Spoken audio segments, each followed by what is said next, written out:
He is 100% worth it. He takes it to another level. Oh my God, I just fell in love with it. Thanks so much, Jay. Blew my mind. And it worked. I wanted to buy my thing. Jay is, I would say, the Yoda of sales calls, man. Just talking to Jay, he was so good at just taking what it is, seeing the opportunity and the value and the real reason we are making it. Talk to Jay, because he got it. He can definitely help you out. Talk to Jay. You're going to get a lot. You're going to gain a lot. I would absolutely recommend him for any position that you have. Jay's definitely the guy. Give him the chance, give him the opportunity. You won't regret it. He's good at what he does, so I highly recommend him, and I would book him before he is fully booked out.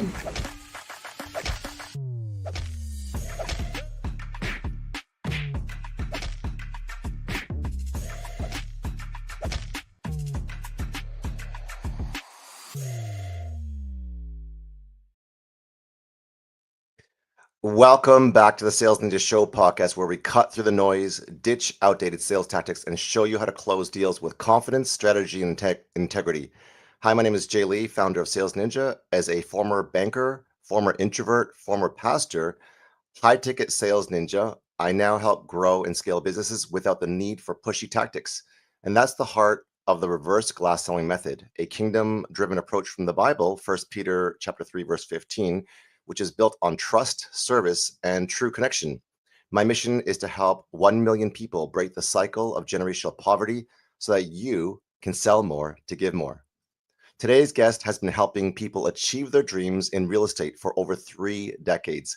With more than 1,450 closed contracts and $750 million in sales volume, she leads a small but mighty team that delivers exceptional results while staying true to what matters most: relationships, trust, and compassion. Her success isn't just measured by awards and numbers, but by the countless clients who've had their dreams realized through their guidance. Let's welcome Irene Kaushansky.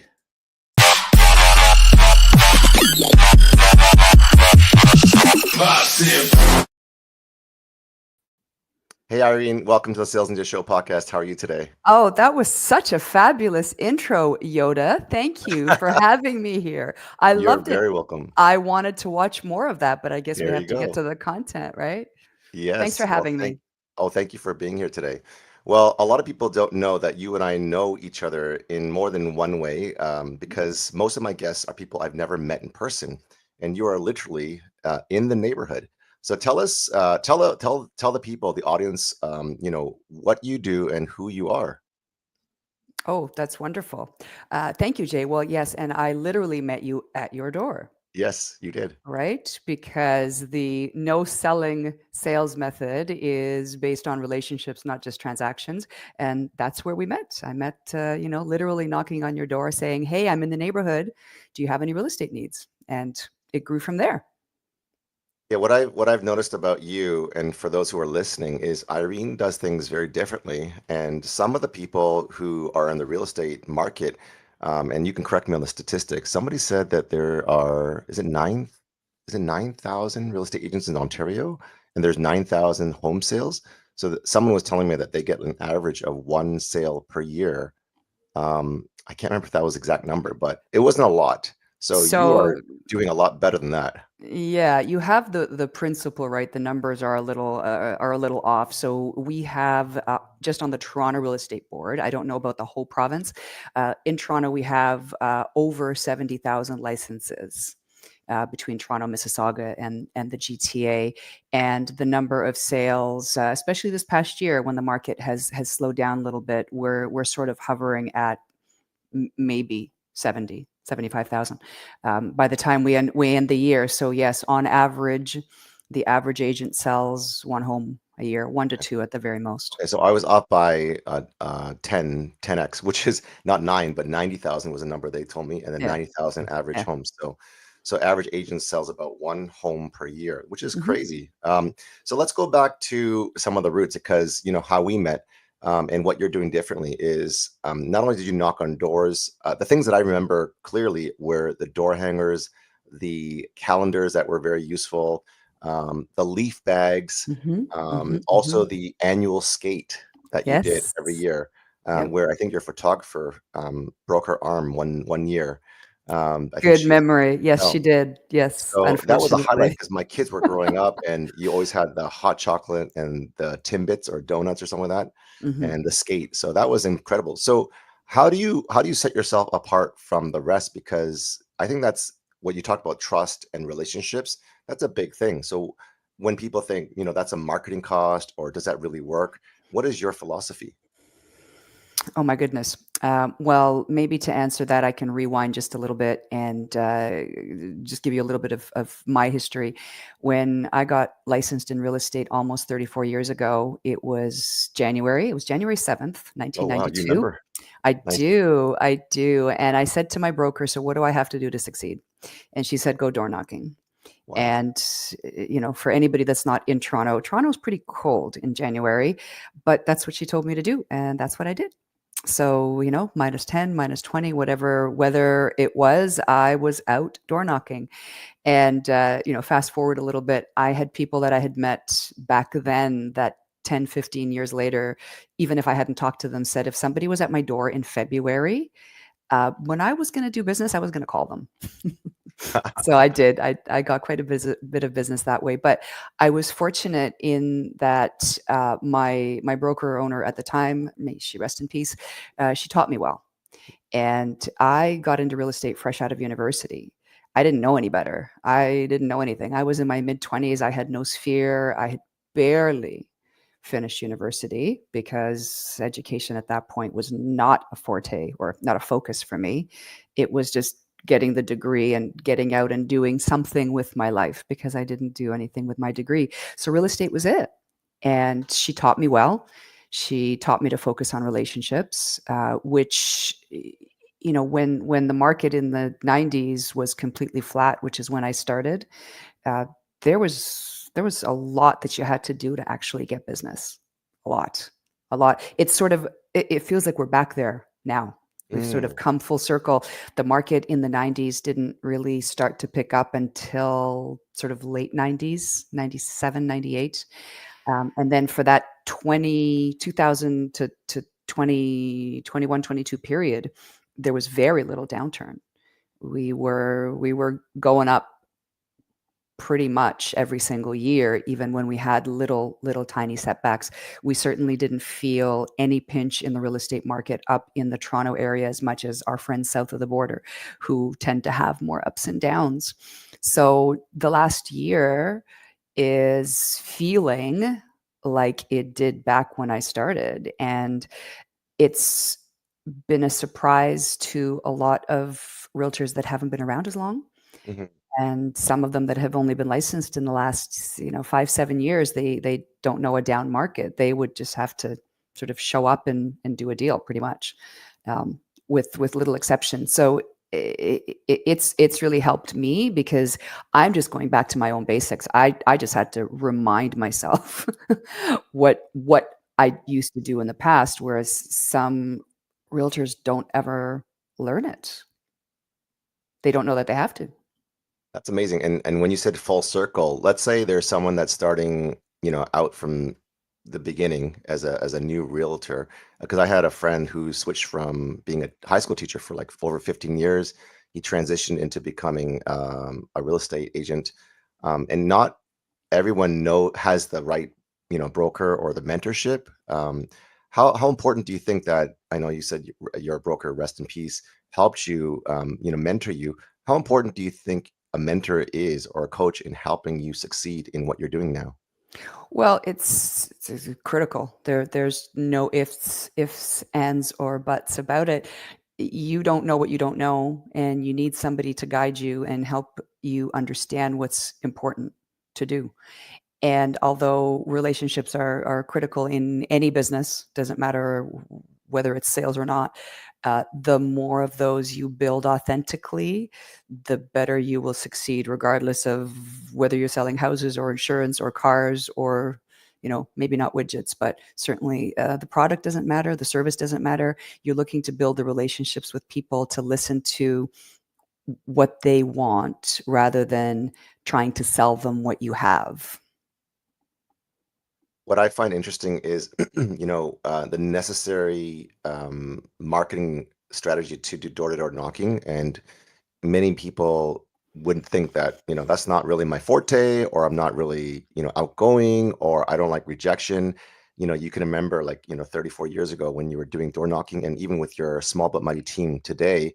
um, is that a ongoing necessary strategy? If so, how do you train your team to do this well, to do door knocking well? Because when I see the like telecom, right, or gas, or energy, or whatever, you, a lot of people tend to, like, want to, like, not talk to people or not open their Mhm. doors because of security and safety and all the other issues. Your question is, how do you start and what do you do? Yeah, how do you train your team to do that well, to do door knocking? Because I can't imagine it being an easy sales strategy. It's not, and I do just I want to make sure that I highlight that the door knocking for us is only one part. It's one of our pillars. We have quite a few other pillars that we focus on, but as far as strategy, you need to look professional. You need to smile. You need to get right to the point. Don't ask people how they are because you don't care and they know it. Mm, Uh, g- the strategy is really just to show up, be authentic, tell people why you're there quickly. If they decide to get into friendly banter with you or mm. ask you questions, then obviously that leads to a longer conversation. But really, you're looking to get your point across quickly, see if you can build a relationship quickly. It is a skill, but I find it's something that's easier to do when you're face to face, belly to belly, rather than trying to do something on the phone. I don't know how any telemarketers right now are surviving trying to get people to actually say yes on the phone when you don't have that ability to build the relationship that you do when you're in front of somebody.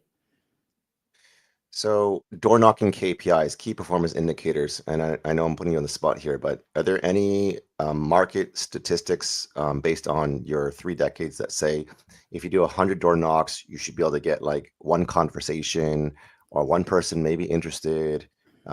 Any kinds of statistics that can help? I cannot quote any statistics because I don't know if anybody really keeps statistics. Right. I can tell you that we track everything. We track our doors. We track our phone calls. We track everything we do. We track the time. We track the number of attempts, the number of conversations, how many new ads to our database that leads to. How many of those database ads lead to appointments, lead to contracts, and lead to closing? So we track absolutely everything Mm. because what gets measured gets improved and gets managed, right? So I can tell you my own stats for our neighborhood, the one where I met you. I would say in an hour I can hit about 20, maybe 25 doors because the properties are big. Yeah, they are. We've got 40, 50, 60-foot lots, so it's not a high volume. Out of those, depending on the time of day, I do like to go sort of late afternoon. Don't wanna go too close to dinner, don't wanna go too close to the middle of the day. So I will, out of 25 doors, maybe hit 10, 12 people. I can tell you now, with our market, it takes a heck of a lot more conversations to find anybody that wants to do anything. So a lot of the time I spend and a lot of the questions that I ask are spent on questions. It's asking people questions about their hopes, dreams, and plans, so that we can add them into our database. The quantity that we were talking about at the beginning of the conversation. You need a lot more quantity to get the quality. So we have to, regardless whether it's doors, phone calls, open houses, any other real estate sales strategy that we have, you just have to talk to a lot more people to get. So first of all, you have to talk to more people to find somebody who's moving. Then when you find somebody who's moving, you have to convince them that you're the one that they should be having a conversation with. And with 70,000 realtors on the Toronto Real Estate Board, it's a challenge. And you asked how I train my team. Quantity first, because that's where the quality is going to Mm. come. And we have a very long detailed follow-up process, because very rarely will I get somebody at a door that says, oh yeah, actually I am thinking of moving and I don't have a real estate agent, and sure, I'd like to talk to you. I can count on one hand how many times that's happened, right? It's usually, oh, I'm thinking maybe next year, 2 years down the road, when I retire, when the kids are out of school, when the kids are in school, whatever it is. And it's listening to those signals and then determining if they have somebody they trust that will look after their real estate needs. That's I think you can use that in any industry. So, Jay, when the time comes for you to make that move, do you have a real estate agent that you trust to take care of you? Right. And the words are very specific because everybody knows a realtor. You know, my cousin, my Yeah. hairdresser, part-time, whatever it is. So it's the trust, because that's critical, and then we'll take care of you, as opposed to just getting through the transaction. So many good things in there. I love how you said, what gets measured is what improves, and the quantity, which is really important, gives you the quality. You talked about a detailed follow-up process, and you were even mentioning, and before we got in this podcast, what is the show up? My wife was wondering if I fed the dog. This is real life. Welcome to work at home. I have Yes. a sign on my office door that said podcast recording. Do not Oh, disturb. do you really? I got to get one of do. those. I got to get I one of those. That's do. great. I love that. That Oh, could you be know what? part- I have to share a funny story with you. Yeah, and go ahead. I think any parent can relate to this. So this is going to lead into the follow-up conversation. So between Christmas and New Year's is when I do I call it my call marathon. Yeah. It is when I literally sit here. This is my desk. This is my office at home. I've had this office way before COVID. So this is my lair. And between the 27th and the 31st of December, sometimes the 2nd of January, depending on when our winter vacation is, I sit here for 6 to 8 hours a day, and I am my own telemarketer. I am my own inside sales agent. It is when I call all of the people who have said, maybe I'll do something at some point. Wow. It's exhausting. It is exhausting, because typically I'm on the phone 2 to 3 hours a day. You up that to 6 to 8. It's you can only do it for a short time. Gives me a true appreciation of telemarketers who do this for a living. So my kids are now 19 and 23, but when they were younger, a closed door didn't mean anything to them. So I created this little sign for my call marathon, and it said, "Do not disturb unless you're bleeding." Oh my gosh, really? It slowed them down a little bit, but it slowed them down enough to laugh and think before they burst in. Oh, maybe they want to see mommy, so they put like a little marker with red and say, I'm kind of Yeah, I have a policy in my office as well, where the kids and my family can interrupt me even if I'm in the middle of something very important, which is hard sometimes, because I'm sometimes training in front of like 100, 200 people on Zoom, and I'm like, okay, what's up? And they're like, we're hungry or something like that. Oh boy. So that brought me to that detailed process. Yes. Because you asked me a question of how many people show up on your podcast, and I was like, that's a really good question. Why do you ask? And I wanted to ask you why you asked that question, so that you can tell people how you do your follow-up process and how we collectively are able to help people show up and get interested in what we're doing. Well, the reason I asked the question was because of the Facebook message, text, email. I don't know if there was another one. Reminders. There was a lot of reminders for me to be here. A lot. And I'm thinking, okay, you know what? It's in my calendar. I'll show up. But not everybody runs that way. Yeah, you're the top 1%, and the other 99%, they're like, oh, where's the link? Or do we have a call today? And I'm like, you probably got about 12 to 14 emails, text messages, social media DMs from my assistant or my team member. So you should be able to get it. And then even like before, if they don't show up, I'll call them, or I'll like either on the phone or in Facebook Messenger or somewhere, and I'll try to get them, unless they're sick or unless there's something that's an emergency. It's a very high show rate. So you've been able to achieve so much. 1,450 closed properties, sales contracts that has generated over 750 million. That's $750 million. So what kept you motivated? Like you talked about some flat, eras or flat times, decades of market shift and challenges. What helped you keep motivated and push past your quit? Dogged determination to be a success. Did you feel like giving up? And what were some of the stories of like, should I keep doing this? Well, I have a very good one. Okay. Three years in, I was at at the time we had these real estate conferences called the Main Event. For anybody that's watching this that's in real estate, they will remember that. The turnover ratio at the time in real estate was about 87% every 3 years. Wow. Yes. Yeah. Right now it's probably higher because Oh it's a my lot more gosh. difficult. And it was right around that like 2.5, 3 year mark.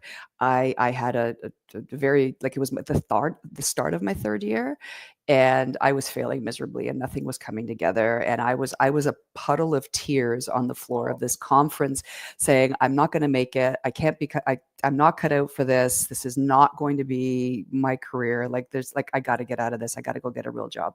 Wow. And at the time, my mentors, coaches, and the people that were supporting me there said, no, you're going to succeed. You're going to stay in this and you're going to be a long-term success. And if I had not listened to them, it's the borrow your belief in me until you have your own belief in you. So I borrowed their belief because I had none in me. And, fast forward 30 years later, I can't imagine doing anything else. I'll sell houses till the day I die. I would like to sell less. Right now, personally, I'm sort of in the 30 to 40, maybe 45 units every single year, and my team does less. I'd like to sort of skew that so that I move the team up to do more so that I could do less units and just be behind the scenes, the visionary, the coach, the mentor, the trainer, the person that can be in the background as opposed to the foreground. That's the other thing with growth in our industry. I can't speak to any others, but real estate agents who have big teams, who have big success and do a lot of big numbers, they always want to be up front. It's always me, me, me, me, me. Everybody's behind me, everybody's under me. And my husband and I, you won't be surprised to hear, we run our business very differently. We definitely want to shift that focus. Sorry. Banging the camera here, so that we put others in front and we can be in the background, just pushing them all forward, so that we can do less. We can sort of think and plan more and do less.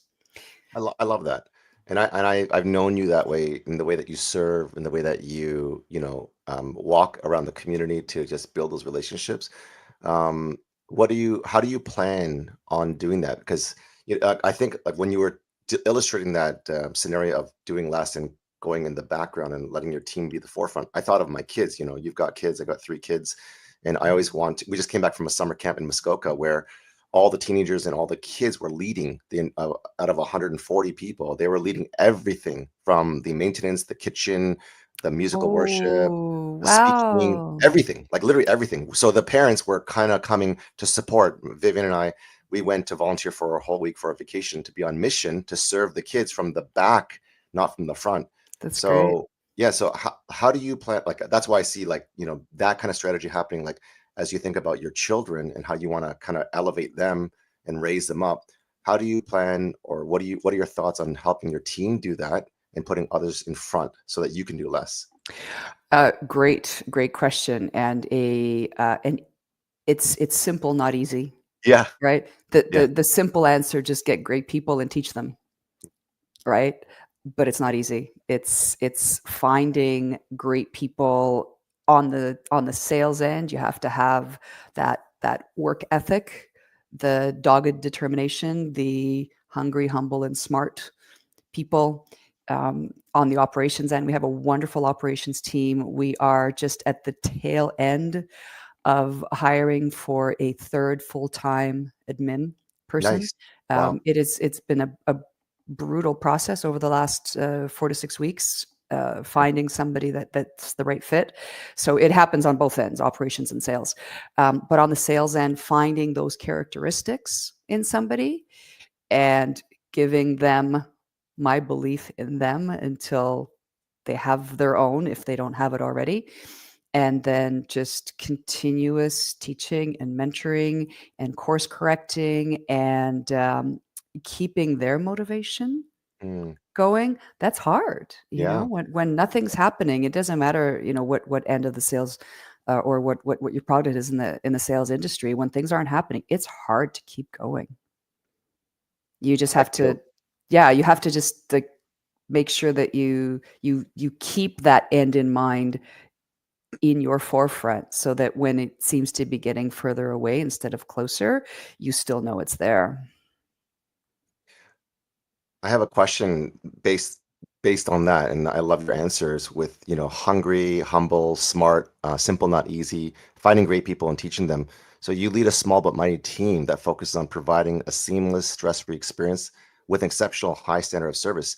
How do you balance, you know, that stress-free, you know, you want to empower them versus there is a performance, you know, metric that is a necessary part of their role, and they're not performing, or you're correcting them, you're mentoring them, but they're just not getting it. And there has to be a point where, hey, this is stress-free, we're a team, you know, we love you, we want you to succeed, but you're just not meeting the cut. How do you at what point do you say, you know, we're not gonna, it's not working out? Does that make sense? Totally. And I can't give you a straight answer because that's always it's always a struggle. And there's the business part of me that knows what I need and who I need to run the business. There's the human part of me that sees you trying, not succeeding no matter what I do. So when I figure out a formula to let you know where I draw that line, I'll share it with you, Jay. But in the meantime, it's a daily struggle to try and figure that out I think that's internally. It's a beautiful answer, because we don't always have all the answers, but you continually make decisions based on what you believe is best for yourself, for your family, for your team, right? Absolutely. Absolutely. I will say that for a very long time, we ran our team focused on the relationships over results. And over the last few years, although we are still focused on the relationships, we have had to put more emphasis on the results, because if we don't, I can't ever do that, you know, put myself in the background piece. So we still want to help people, we want to grow people, but the results have to be a focus. And if the results aren't there, we need to figure out ways to, you know, help this person move on to something that's going to be better for them. Yeah, well said. Listening is known as a superpower. You emphasize listening deeply to clients' needs. What techniques or, you know, advice or strategies do you use to help ensure your clients always feel heard and understood? Lots of questions. Going 3 deep when somebody gives you an answer, not just taking it at face value. Tell me more about that, and why is that important to you, and what's going to happen if that doesn't happen. We are big fans of Phil M. Jones and the Exactly What to Say, his books, his coaching. He's a big coach with Keller Williams as well. He teaches across all industries. He's got 800 industries that he focuses on. What is the book called? Exactly What to Say. Exactly What to Say. And what was the person's name again? Phil M. Jones. Phil M. Jones? Yeah. Okay, awesome. I'm going to take a note of that. Yeah, I'll share it with you. I don't have a copy of the book here. Probably have given all of my copies away. He's also written Exactly What to Say for Realtors, which has been fantastic. He has a way of asking questions that I have never come across. I think most people haven't. So we do subscribe to his training, coaching, and mentoring consistently.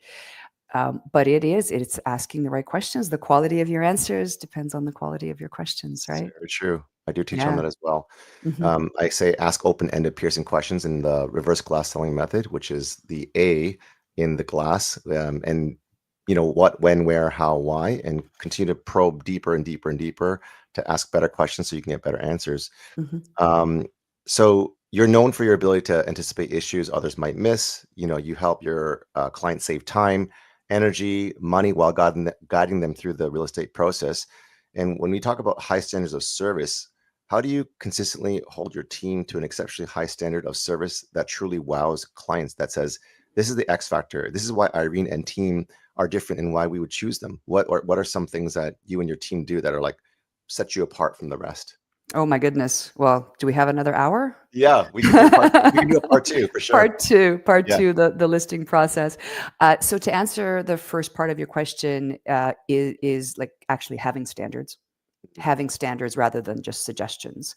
Good. So the team, especially on the operations end, is trained well. They have the right mindset. They have a very customer service focused mentality because they know that our clients and customers drive the rest of our business.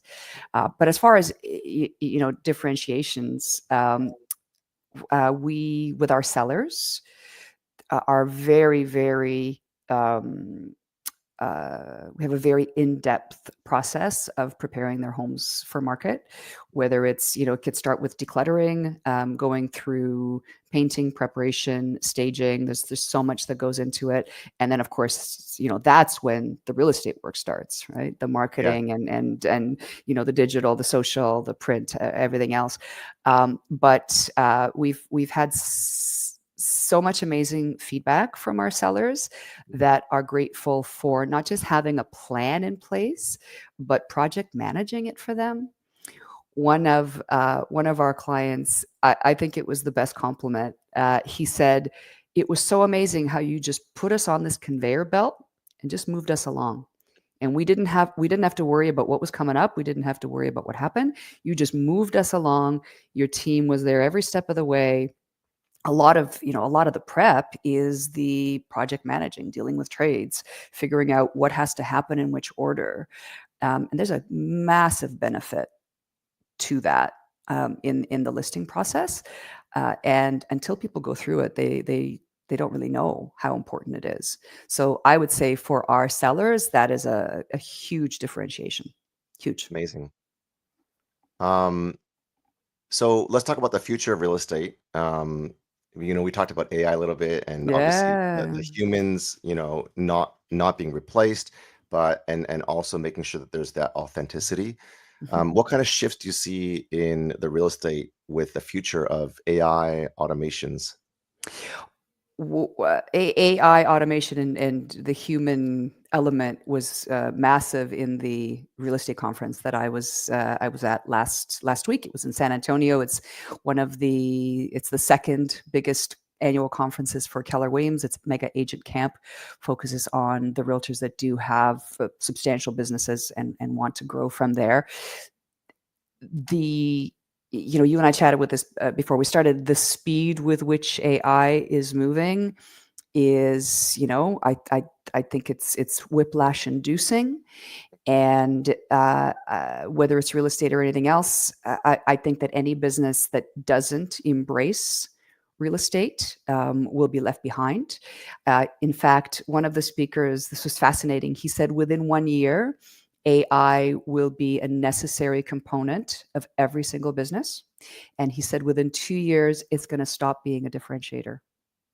So just gives you an idea of the speed with which everything is happening and the importance of moving along with it and making sure that you have the automation and the artificial intelligence pieces that will help your business. At the same time, how do you make it personal? How do you keep the humanity in it? And what are you going to do to keep up with the pace of the speed of change? The speed of the pace of change. I think you know what I'm trying to say. Yes. At the same time as keeping everything personal. So I think that balance is going to be critical. I'm excited to see what happens. Any realtor that doesn't keep up with the automation is going to be left behind. And I think any realtor that doesn't keep the personal piece will be ignored. Well said. When you're getting to the last sales stage where maybe there's a, I don't know if there's a bidding war, and you and your team are competing to try to help win that bidding war, what are some sales tips? I mean, this is a Sales Ninja show to help win that without losing your morals or your standards or your ethical practices. That's a great question. I think you're sort of focused on the buying side of the transaction, right? So when we're working with the buyers and we're in a competitive situation, right? Again, it's going back to the buyer's motivation, figuring out what's going to be important. Is this really the right house for them? And if it is, what is going to make them feel grateful that they did what they did without feeling like they were taken advantage of, or they paid too much, or. So there's so much conversation that goes into the motivation, the desires. There's always budget. Yeah. But the other thing is with the shift in market now, it gives us the ability with our buyers to actually have a little bit more time to think and decide. When the market was at its peak in 21 to 22, you didn't have time to think. And it wasn't a negotiation. It was, well, how much over this asking price are you prepared to pay? Okay, let's think of X percent over that in order for you to get the house. Whereas now we have the ability for buyers to think a little bit longer, to not have to make a decision on the spot, to have a little bit more time to go through that traditional sales cycle instead of making a hasty decision. I think I don't even know if I answered your question. Did I answer your question? You did. There's a lot of facets to the selling and the buying journey, right? And how do you stand out from the rest, and how do you win that bid if there's and you said you just need to help understand where their budget is, what they're willing to go over, so that they're comfortable, because there's a breaking point for people when they say, I can't do beyond this amount. I really, really want this home, but if it goes to this dollar amount, and that's being in that situation many times, it can be very stressful, because you really want it sometimes, but then another bidder comes in much higher, and there's all these conditions. And even the home that we purchased, we actually lost it, but because it fell through because of the financing conditions. And there was, I think, there was a divorce that was happening, and just all sorts of chaos, as you can imagine. And it came back on the market, and we were willing to pay extra for it, which we did, and we were able to win it. But with that came a lot of challenges, because there was mold, there was asbestos, there was leaks, there was plumbing issues, there was the realities of buying an old home, right? That's right. Yeah, These are 50, 60-year-old homes, and then trying to fix it, even because we have a backyard extension, and it's like a 2-season. Like I use it as my office before we rebuilt it last year. And then in order to get it a 4-season, 4-season extension, people were estimating, $150,000 just to make it 4-season and to rebuild it. So that was like, wow, that's a lot of money. And it's not even like a 2-story. Anyway, so let's do a part 2. I want to do a lightning round, because there's so much under the hood for what you have to offer, and how even your listing process. Go ahead. May I?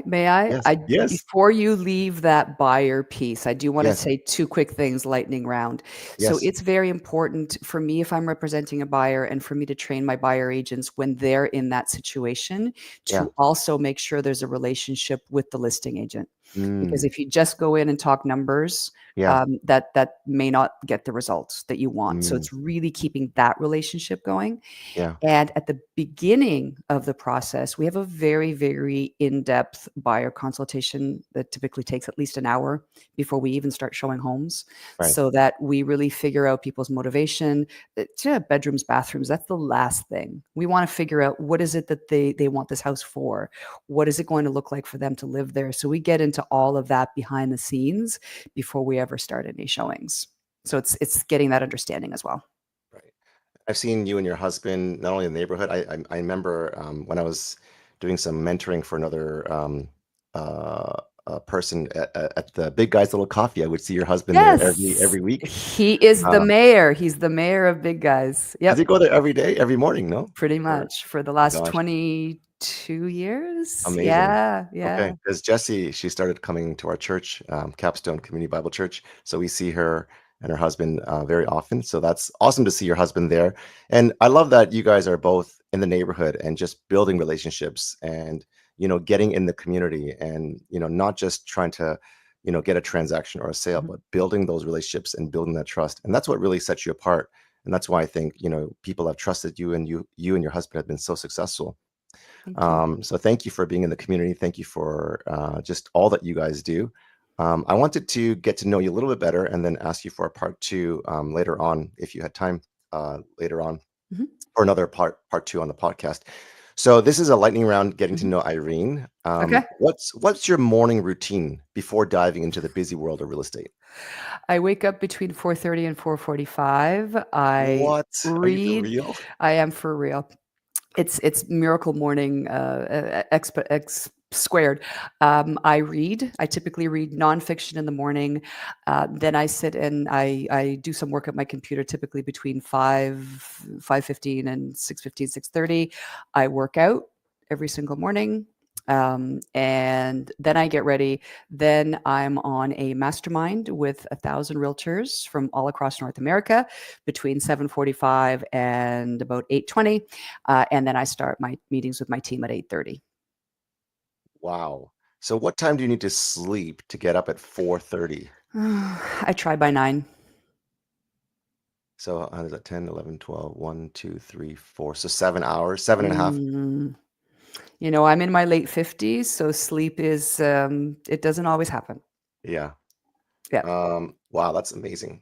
That's a discipline because, going to sleep when your kids were younger, to get to sleep at 8 or 9, that's like going to sleep when kids go to sleep, right? But to be able to get it up that early, that's a feat. Yeah. I don't want to do that for the rest of my life. I can guarantee you that. Yeah. You love to travel and you love to get your team in front. I do. Yeah. What's the biggest lesson that you can give as a piece of advice to a new realtor? Get a mentor for focus on relationships. I'm going to qualify that. Get a mentor who you trust, whose values you share, and who has the same focus that you do. And that's critical. Good. Very well said. Do you have a personal mantra, guiding principle, or quote that keeps you grounded in business and life? Whatever the mind of man can, oh my goodness, can achieve. It was the Norman Vincent Peale. Whatever the mind of man can conceive, it can achieve. Whatever the mind of man can conceive, it can achieve.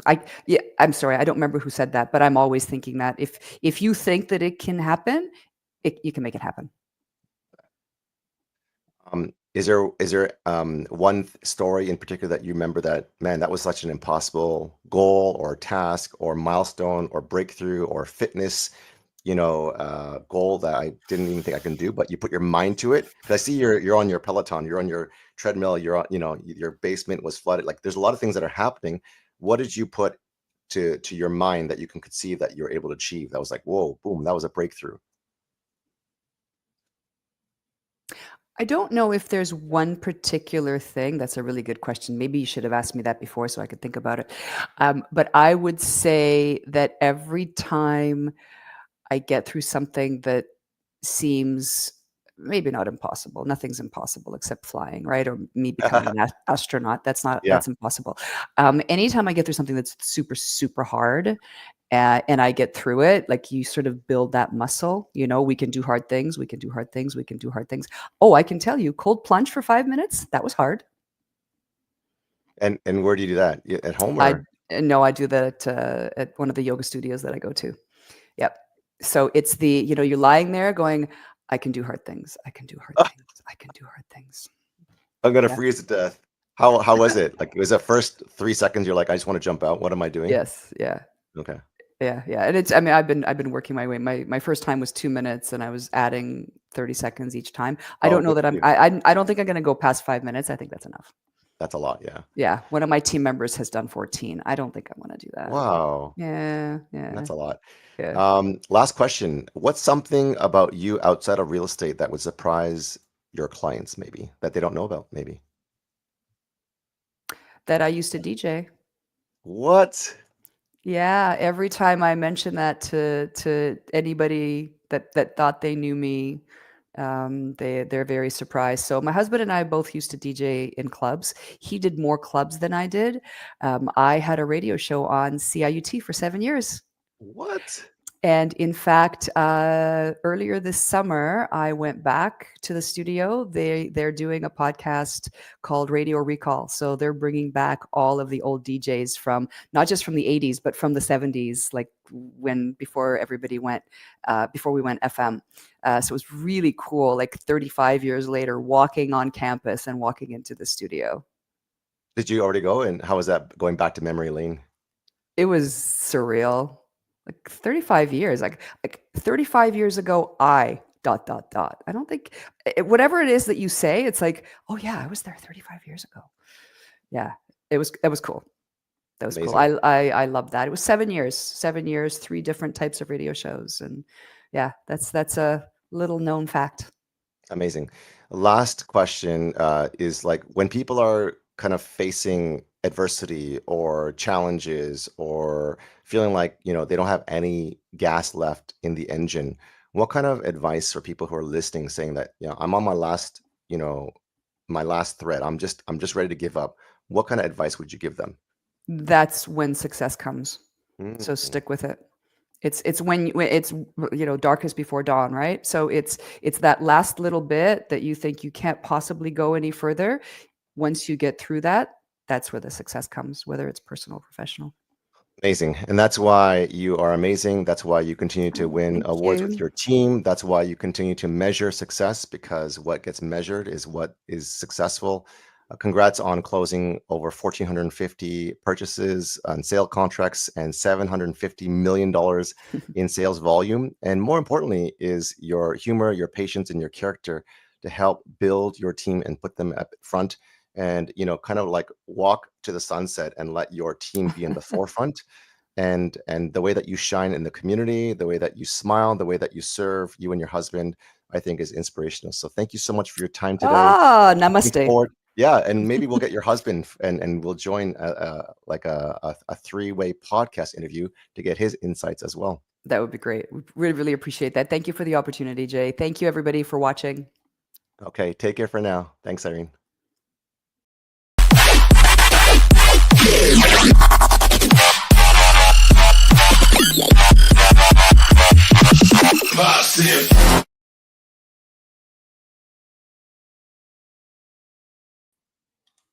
Thank you for your time.